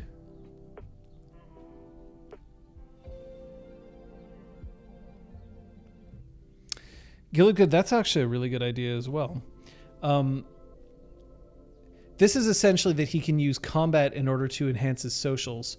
So perhaps what we're looking at here is maybe one weapon enhances his combat if he's done successful social actions, and the other weapon enhances his social actions if he's done well in combat.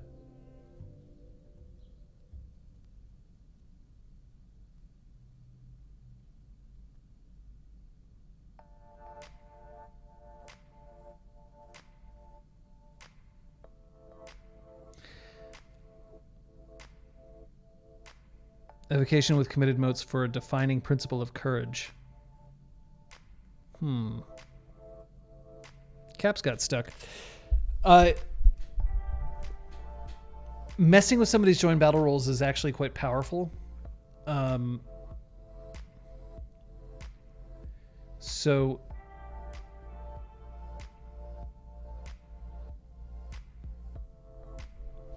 I think Gilligood, I think that might be the second one, because I think that would be an abandon trait.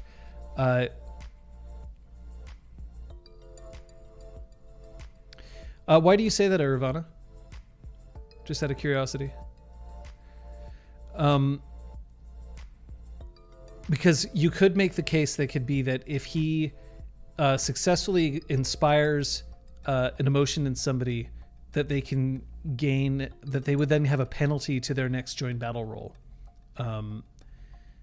Because they are overwhelmed with passion and lose their focus. And that would be abandon. But then that would be enhancing combat because he did well in social.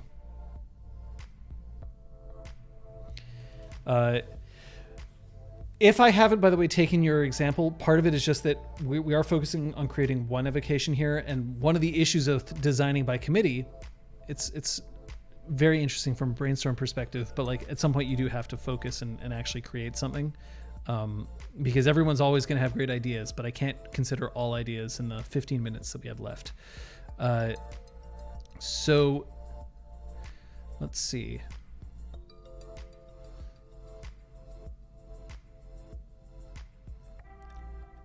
So I think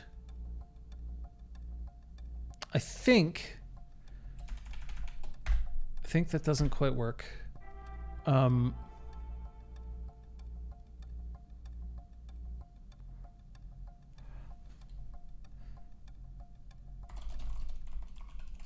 If the wielder, so this is going to be a supplemental.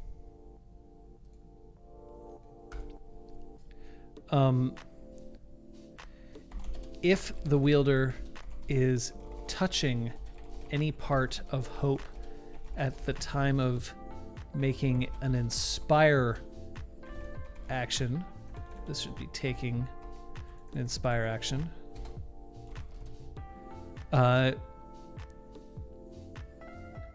They may spend X motes. If the inspire action is successful, the target faces a penalty to their next join battle roll.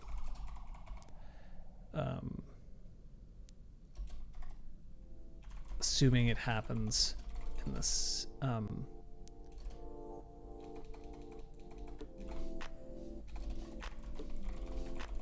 the same scene.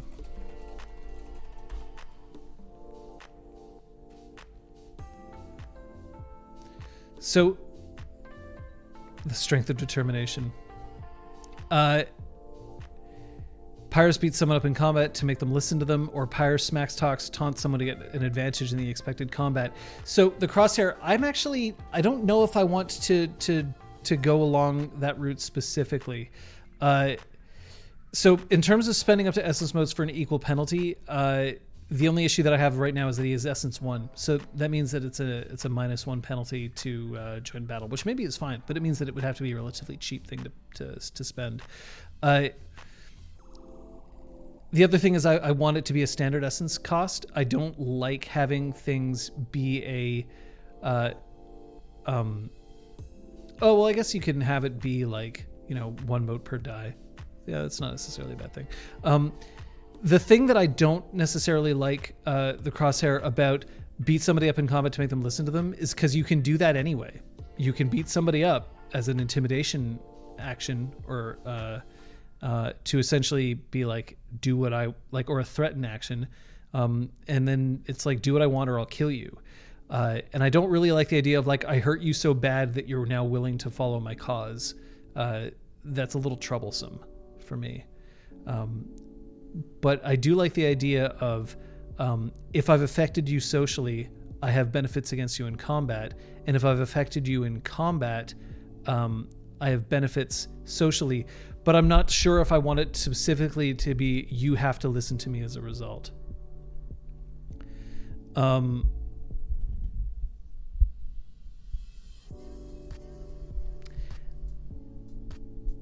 Yeah, I can sub that out with this scene.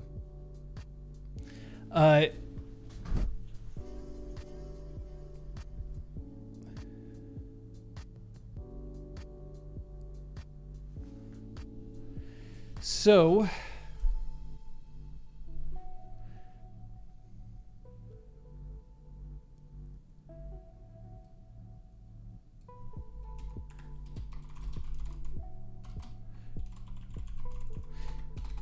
let's see. I'm also going to call up, just for my own information, let's call up the rules on inspiring. Just to make sure that we're not making any mistakes here. So this is social influence. So inspiring.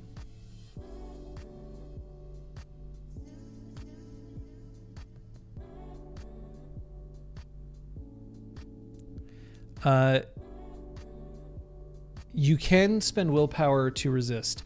So I think in order to make this feel a little bit better, if the inspire action is successful, regardless of whether or not it was resisted, the target faces a penalty to their next join battle roll this scene based on the number of motes spent. The cost is 1 mote per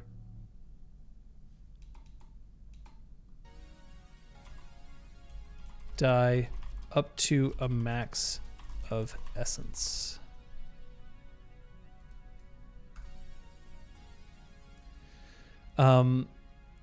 So this would mean that if he manages to inspire somebody, then he can give them a penalty to their next join battle roll, even if they resist it. He still has to overcome their resolve.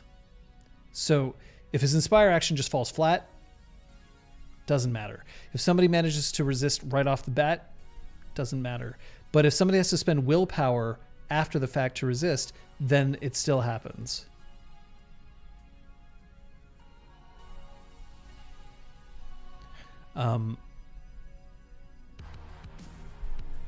Yeah, the crosshair, it's something that I'm going to have to puzzle in my mind here.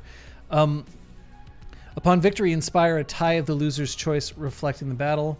Or upon victory, inspire a tie in the loser of their choice reflecting the battle. Once again, I'm a little bit nervous about I hurt you and therefore I make you think something. It's a little bit dicey. I'd have to be more precise about what that means, because as that stands right off the bat, I could then hit you and then say that now you have a tie of loyalty to me. It just doesn't make me feel good. What happens in mass social influence? If he inspires more than one person, then he gets to do it to a group. Does it apply to all, or does he have to choose one person? I think that it can apply to all, but he has to spend the motes for it. It'll only count, like he only has to spend 1 mote if it's a battle group, but if he's facing like 5 people and he inspires all of them, then he has to spend the motes for all of them to gain the penalty. But this may actually end up being very, very powerful. Being able to give somebody a -5 penalty if he's Essence 5 to their join battle rolls is pretty big. Like, that's a huge advantage. So we might have to take away the up to a max of essence, put a hard limit on it, but then he is able to use it on more than one person. It's something to think about. These are sorts of things that, like, when you're designing, edge cases end up being the hardest part, right?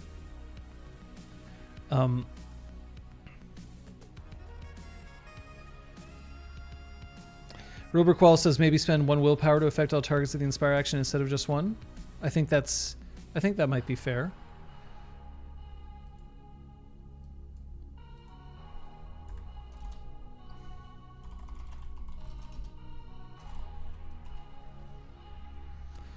Penalty of essence dice seems a bit underwhelming to me, if I may be honest. However, perhaps instead of a penalty, it can negate successes, though not essence successes.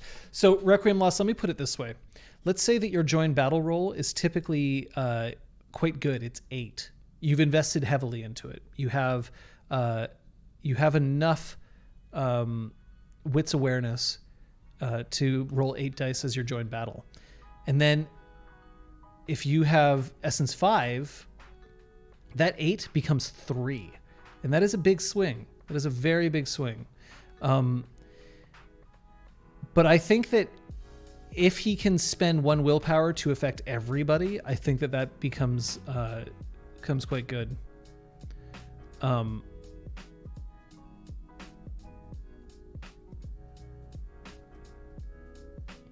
I'm going to template it based on what's in the book. So I'm going to look that over specifically a bit later. I'm not going to get into templating right off the bat until we've kind of locked into what we want here. But my question then is, are people happy with what that looks like right now? The idea that if Pyres inspires somebody, then they suffer a penalty to their joined battle, which may mean that somebody may choose not to fight because they know that they're already going to enter the fight with a penalty, or it means that if they do choose to fight, then they're already at a slight disadvantage. Is that something that we want as an evocation for this? I like it as a charm. That implies that you don't like it as an evocation.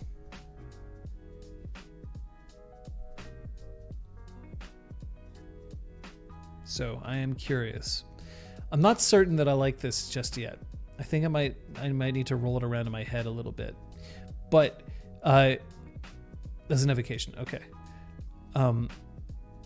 It fits Pyre's interaction in the mess hall. Okay, fair. Is it a dice penalty or a flat penalty? I would make it a dice penalty. I would not make it a flat penalty because I don't want to risk then. I think it's too powerful if it's a flat penalty. No matter what, if he's facing somebody one-on-one and he inspires them and he spends one mote, which he'll gain back very quickly in combat, mind you, he can force somebody to take a penalty on their joined battle. That's pretty good. It's a basic evocation, but the fact that then he can spend willpower and he could potentially affect an entire field of battle makes it really interesting at that point. And it will grow with him because as he gains essence, it's going to become more powerful. I like it as a base, like as a brainstorm idea. It needs that designer time still. Yeah, I'll probably look at it and make sure that it fits everything that I want it to. But I think this is an interesting place to start. So we're going to give it a name. And we're actually just going to... we're going to toss a reference.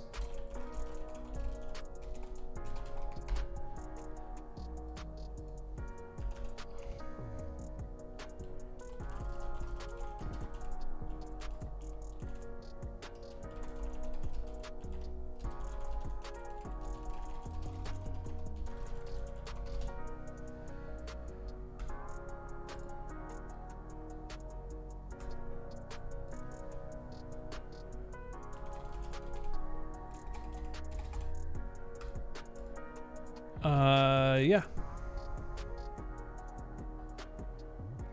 What is willpower mechanics? Does it mean that it affects everybody? It just allows him to spend essence to affect others. I think that he spends one willpower and it affects everybody, and he doesn't have to keep spending the motes. That makes it a bit more powerful.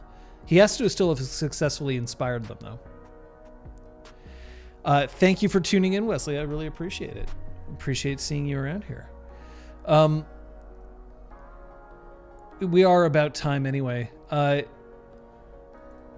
So we're going to fix it so that if he spends one willpower, Fallen Petals titters in a hand about Pyre spreading inflammation around the school. Yikes. Yikes. All right. Well, I'm going to start wrapping this up. This is an interesting place to start. We might have to spend a little bit more time on it to make sure that it fits what we want it to, but we've got something that might have some legs here, so we'll have a look at it. Tomorrow, Punchy is actually being still streamed. There is no Punchy tomorrow. In fact, it is going to be me. It is most likely going to be a scrub check. I have a couple of ideas. I will confirm them on the Discord, hopefully tonight, about what it's going to be specifically. But that'll be me tomorrow. That'll be at 6 p.m. Eastern Standard Time. So 1800 hours for all of you. Saturday is going to be Drew Crew, and I believe that there is also going to be a movie night. Nope, that's not this. Yeah, that's this Saturday at 1 p.m. Eastern Standard Time. Peter Pan Goes Wrong. That's going to be on the Discord. I am now 3 in a row for my scrub checks. So we'll see if we can find something that might be a bit harder. We'll find out. And then on Sunday is going to be episode 2 of ExalTwitch Academy. The rewatch for ExalTwitch Academy episode 1 is going to be Saturday at 11 a.m. Eastern Standard Time right here on this channel.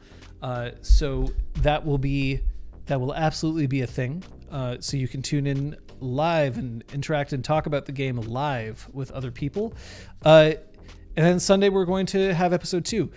If you want to help out, first of all, your donations, your subs, incredibly appreciated. It is so helpful for us to keep going. But what I can tell you is the other way that you can help is to spread the word about this. Post about this on your, assuming that you have permission to and assuming that you're not spamming people. If you know that other people are interested in Exalted or actual plays or Let's Plays of role-playing games, let them know that we're doing this. Get people in on the ground floor. If you see that somebody else has posted about it, let them know what you thought about it. You do not have to lie for me. Say exactly what you think, but it is through word of mouth that we receive the most attention. So if you can do that, that would be fantastic.